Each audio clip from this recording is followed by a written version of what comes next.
We're just gonna start all over because I do that 100 times for my videos. Hi! We're gonna talk about meditation and its importance in magic. Why is it important? I guess you haven't watched my video because I've tried mentioning it before. But that's why we're here to elaborate, because I've noticed, I think is actually, since any of the last videos I made, just two I think, official posted ones. Anyways, I've noticed a lot of baby witches talk about certain mistakes they've made, and then a lot of more veteran witches are kind of getting on their butts about how that's why you need to research, that's why you need to meditate, that's why you need to be in tune with yourself, that's why you need to be clear. That is, I think, incredibly true, and I think that's why I made my own hundreds of mistakes in magic in my past. Honestly, I think I was a horrible witch until now. So, and even then, I'm more of like the novice leading the novice, because I'm like the top of my class in novice. I'm still new, like I've been practicing for a while, but on and off, like I said, and I'm just not getting myself devoted. So, finding myself devoted to this. So, anything I share is still out of experience, but also not the greatest experience either. Like I feel like I've been a really bad witch, and that's why I can tell people don't do that. Or please do this. Like please, when I say I'm begging you to do it, fuck whatever path you're on, meditate. That's super important. And there's different forms of meditation. I'm about to talk about it. One being the very basic, boring Om, the one that I actually am not a fan of.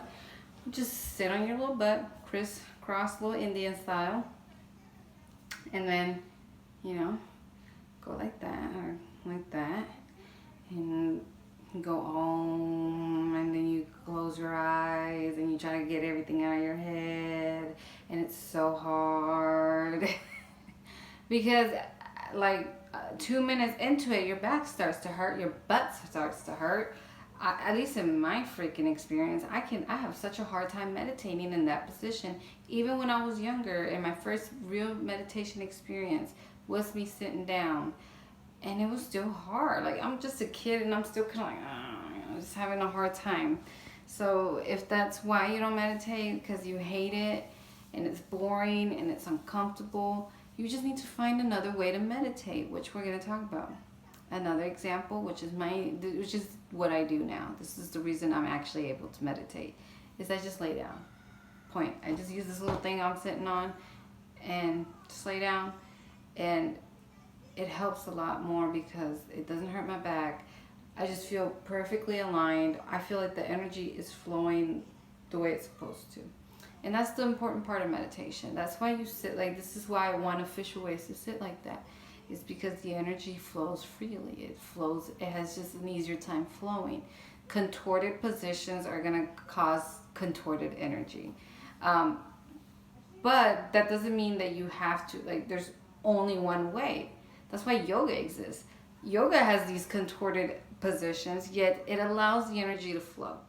The positions that you are in are hard, but it allows the energy to flow. That's why I stand by yoga as a form of meditation. So yoga and just laying down. Alternatives to sitting on your butt. And so don't think the meditation is just one way. There are other ways to do it. So there's that.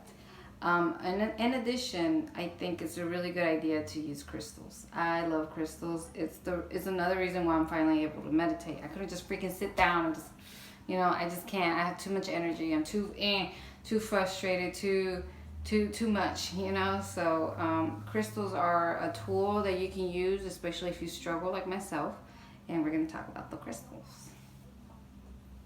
Fluorite. Give me 1 second.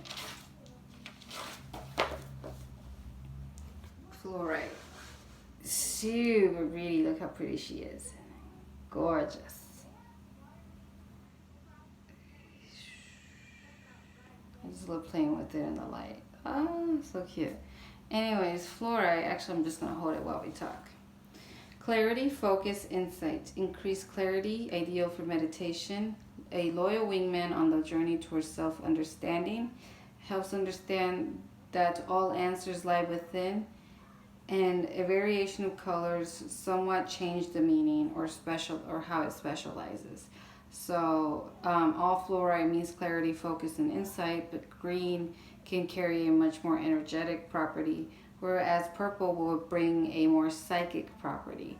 So it being a rainbow, I kind of like the idea of it being both, but it's mostly purple, really. I don't really see too much rainbow. I see a little green, but mostly purple.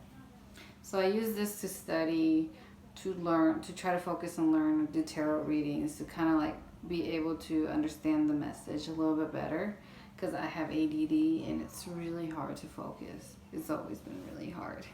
And I don't take medicine. I refuse to do so. Cool if you take medicine. I'm not judging you. I'm just saying minimalize the medicine, please. Green aventurine. If I had it, I'd show it to you, but I lost it on my first day of work. I took it as a sign that first day of work at a new job that I didn't really want to have. Like, I'd rather have a different job. Anyways, I lost my green aventurine that day, taking it as a sign to move on as soon as possible. So, crystals are supposed to talk to you. So you got to listen to them. Why do I think it's time for a new job? Because I lost green aventurine? Well, because it's the stone of opportunity and thought to be the luckiest of all crystals. Manifest prosperity and wealth, attract luck in winning situations, release old patterns, habits, and disappointments so new growth can take place.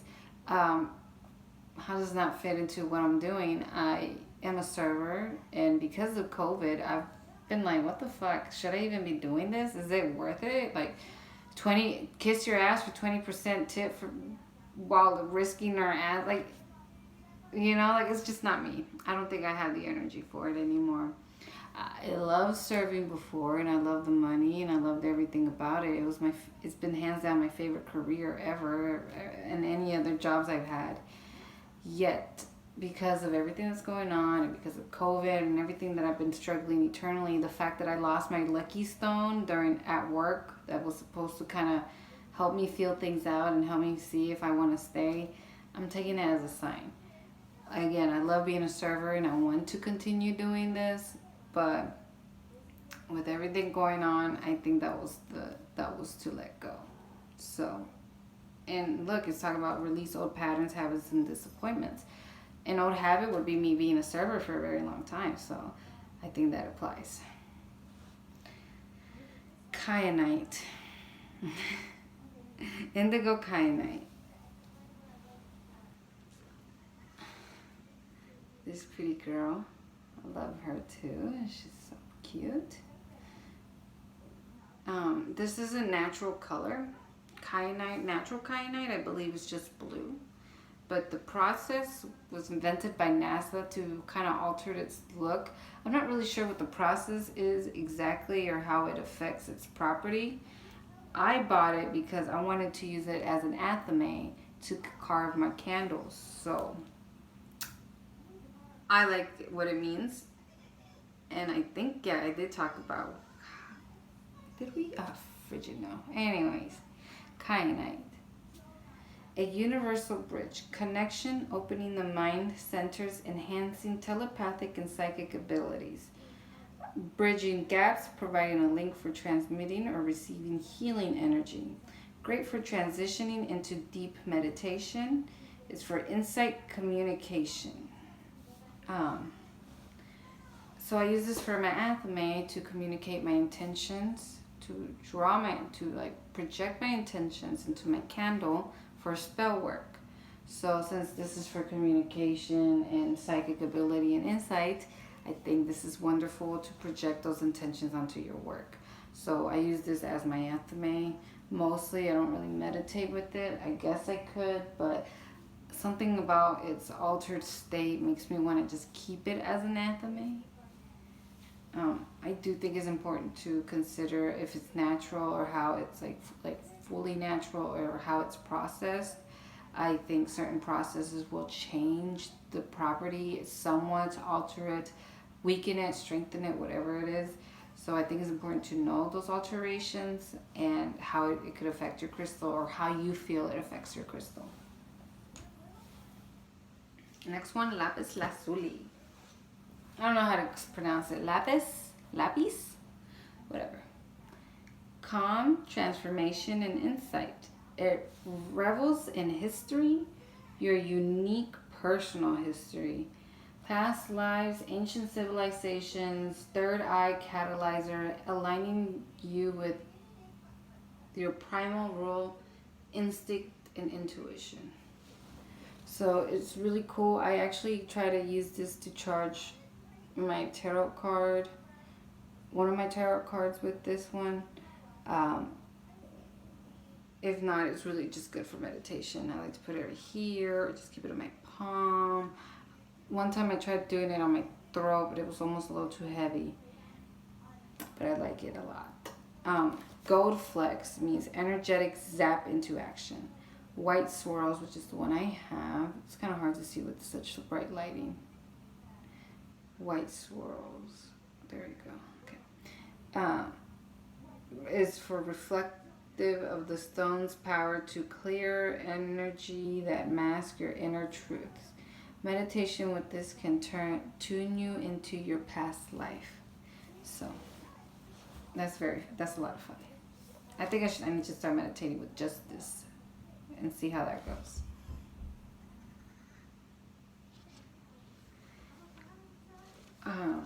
Next one, opalite. This one's one of my favorites. Ooh, I don't think I can really show it to you. Way too bright. Oh my goodness. New. There you go. There we go. All right, right here, right here. See how pretty it looks? I put it on my third eye, and it's probably the reason I actually meditate with crystals, because of this. My first experience with this was like almost like I was on psychedelics. I can't even explain how amazing it was. It felt like those spiritual retreats I've done. It's like just swirls of color and eternal. It's just, oh my God, I can't even begin to explain what opalite has done in my meditation. But it improves communication of all levels, especially spiritual. Removes energy blockages of the chakras. So if I put it here, it removes that blockage of my third eye, and gives strength to verbalize our hidden feelings. Can help with transitions of all kinds. So I don't care that it's man-made. Opalite is super cool. Like I said, it's important to know the properties and how it's made and how it's processed in order to make your own judgment. And a lot of people hate man-made or altered things, but opalite, I don't care, it'll help. A good example is ayahuasca. It's not necessarily man-made. I don't see it as is, because it is because a man found a way to grab a root and another herb, combine it, and make something very beautiful for a spiritual awakening. So even though it's from the earth, a man still had to put it together, brew it, and make it in order to be consumed and to experience that spiritual awakening. So I'm not against man-made stones. I just think it's important to know your information. I don't care. This is the shit, and I love it. So opalite, highly recommend, and especially for right here. But honestly, you can put it anywhere, on your throat, on your heart, in your stomach, anywhere. Probably not in your bottom, not the red chakra. That's it's a little too low. But if you just want to unblock any energy like any blockages in your system of where your chakras are, it's a really good stone for that.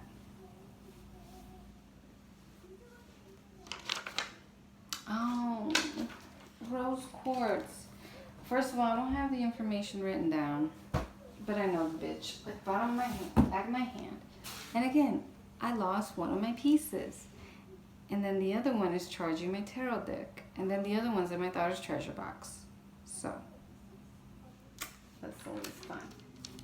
Oh well. It's one of the most common stones, and it's super easy to find. And the definition is easy. I found on a backup page for it.